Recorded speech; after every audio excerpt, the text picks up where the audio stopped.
नमस्कार. कला क्षितिजमध्ये आपल्या सगळ्यांचं खूप खूप मनापासून स्वागत. आज आपण झेंटँगलचा एक छानसा डिझाईन पॅटर्न बनवणार आहोत ह्या रेक्टँग्युलर शेपमध्ये. यात वेगवेगळ्या पॅटर्न सोबत अगदी शांतपणे निवांतपणे सुंदरसा डिझाईन फॉर्म बनवायचा आहे. कसा, ह्यासाठी हा व्हिडिओ शेवटपर्यंत माझ्यासोबत पहा आणि हातात पेन आणि कागद घेऊन तुम्ही सुद्धा माझ्यासोबत हे सुंदरसं डिझाईन ड्रॉ करा. बघा कसं वाटतंय ते. चला तर मग सुरुवात करूया झेंटँगलच्या या मल्टिपल पॅटर्नच्या कॉम्बिनेशनमध्ये बनवलेल्या एका सुंदरशा डिझाईन प्रोजेक्टचं. चला तर मग सुरुवात करूयात.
होत आला आपला हा सुंदरसा मिनी प्रोजेक्ट, जो आपण तब्बल 11 वेगवेगळ्या डिझाईन पॅटर्नच्या मदतीने केलेला आहे.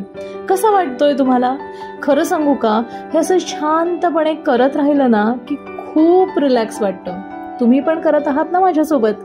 मग मला नक्की शेअर करा तुम्ही केलेलं काम. आणि त्यासोबतच असेच आणखी व्हिडिओज बघायचे असतील तर थोडंसं मला प्रोत्साहन देण्यासाठी यावर छानशा कमेंट सुद्धा करा. मी नक्की वाट पाहीन. भेटूयात पुढच्या व्हिडिओमध्ये अशा सुंदरशा युनिक पॅटर्न्स आणि डिझाईन सोबत. तोपर्यंत स्वतःची काळजी घ्या आणि कलेची साथ घ्या. पुन्हा भेटूयात. तोपर्यंत नमस्कार. बाय.